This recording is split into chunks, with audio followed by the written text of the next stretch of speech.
é falar sobre o que é ordenança e o que é sacramento, né?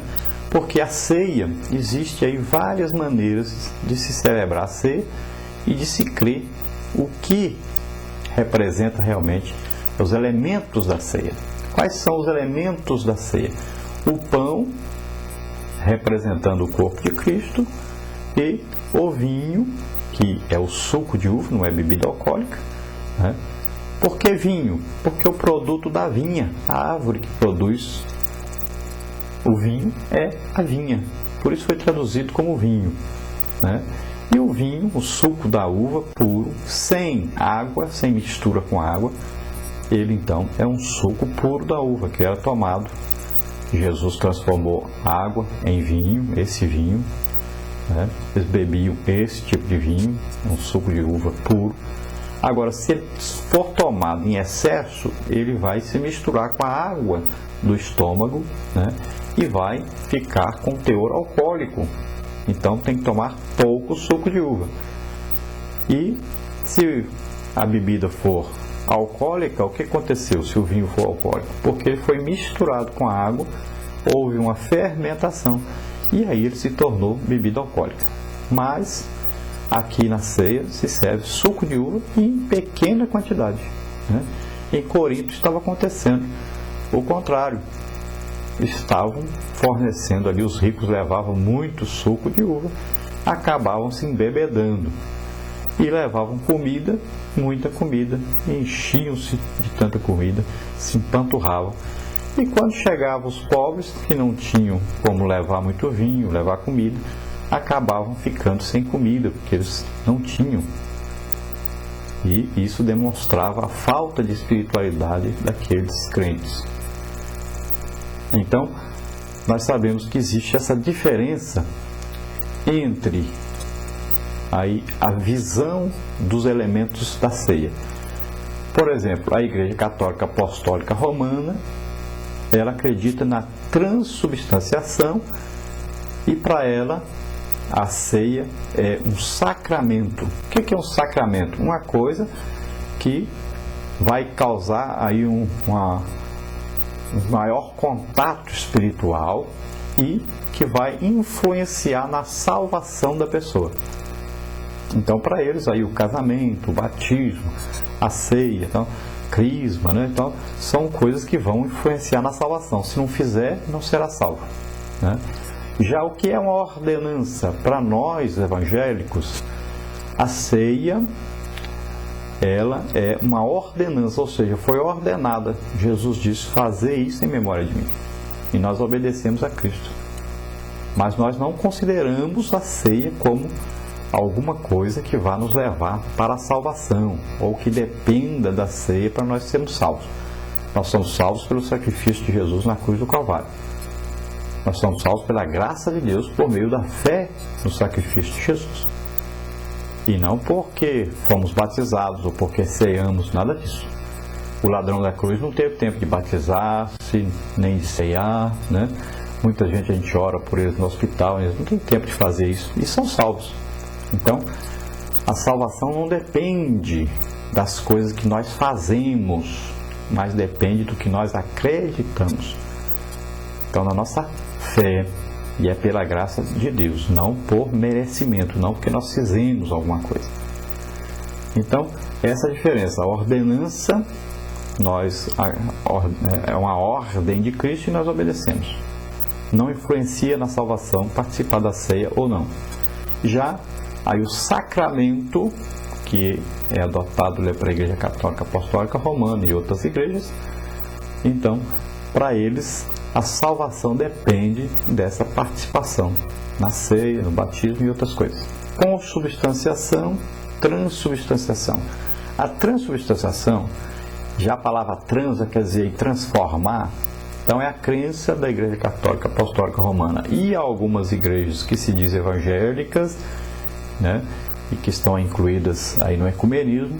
Algumas acreditam que na hora dessa ceia, o pão e o vinho se transformam realmente no corpo e no sangue de Jesus. Então veja bem, Se um pedaço desse pão cair no chão e um rato comer, ele está comendo o corpo de Jesus. Então, para essas pessoas, por exemplo, Jesus, quando ceiou junto com os seus discípulos, ele estava comendo o seu próprio corpo e dando o seu próprio corpo para os discípulos comerem. Já que eles dizem que o pão e o vinho se transformam, né? Então, as pessoas, quando bebiam ali o vinho, estavam bebendo o próprio sangue do Senhor. Então, para essas pessoas há uma transformação, tá? O que não é bíblico, né? Esses elementos são símbolos, na verdade, né? São para lembrar o sacrifício. O pão que nós comemos é um pão feito na padaria, normal. O suco de uva é um suco de uva normal. Na hora que nós apresentamos ao Senhor, não quer dizer que isso vai ser transformado no corpo de Cristo, nem que o vinho vai ser transformado aí no sangue de Cristo. Não. Nós estamos fazendo um memorial, estamos lembrando na ceia aí dos judeus, que é a Páscoa, né? Eles lembram a saída do Egito, a sua libertação da escravidão. Eles estão, quando eles fazem aquela ceia, eles não dizem que aquela ceia se transformou ali, que o pão que eles estão comendo se transformou no carneiro lá, que eles comeram no cabrito, né, ou no cordeiro. Não. Eles estão comendo para lembrarem-se da Páscoa, da saída deles do Egito. Mas eles não estão ali transformando pão nem vinho, né? Então veja bem, eles estão lembrando, é um memorial. Assim também a ceia. Não quer dizer que vai ser nada transformado, estamos lembrando. É um memorial, não é um milagre, porque desse jeito toda a ceia seria um milagre. O pão e o vinho se transformariam no corpo e no sangue de Jesus. Toda a ceia haveria aí um estrondoso milagre, né, de transformação de pão e vinho. Então, veja bem que não existe nenhuma base bíblica para isso, nenhum apoio bíblico para isso.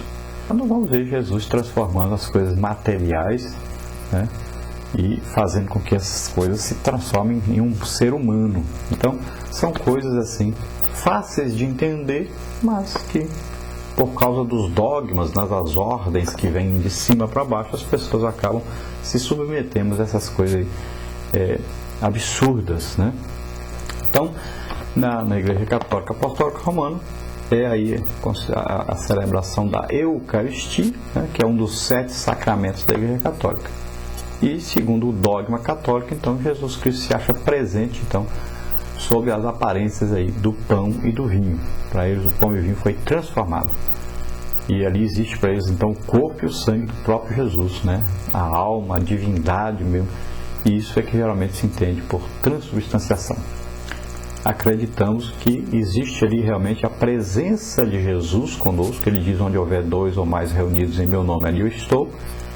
Então, para nós, existe uma presença de Jesus conosco na ceia. E quando nós apresentamos o pão e o vinho, nós estamos realmente tendo ali a noção, né, de um memorial. E aquele pão, aquele vinho passa realmente a representar o corpo e o sangue de Jesus, mas não são transformados, representam. É diferente de ser transformado. Bom, devemos nos lembrar então sempre de que a ceia, ela tem a ver com o passado, o presente e o futuro. Por que tem a ver com o passado? É um memorial da morte de Cristo no Calvário, para redimir, para comprar a todos nós para Deus. Então vemos mais uma vez aí que os crentes foram comprados, libertos do pecado, né, da condenação que esse pecado trazia a toda a raça humana. Então, através da ceia do Senhor, nós vemos mais uma vez diante de nós a morte salvífica de Cristo. Olhamos para o passado, olhando essa morte de Jesus, aquele sofrimento de Jesus por nós antes de sua morte, e a sua morte ali crucificado naquela cruz.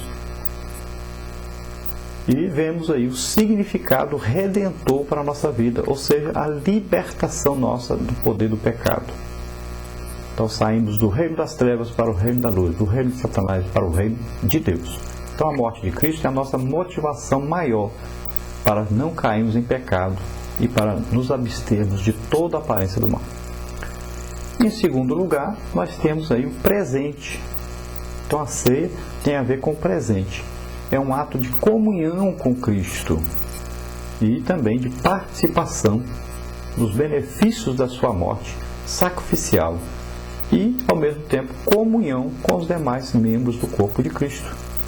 Então, nessa ceia, com o Senhor ressurreto, Ele, como anfitrião, faz-se presente de modo especial na ceia.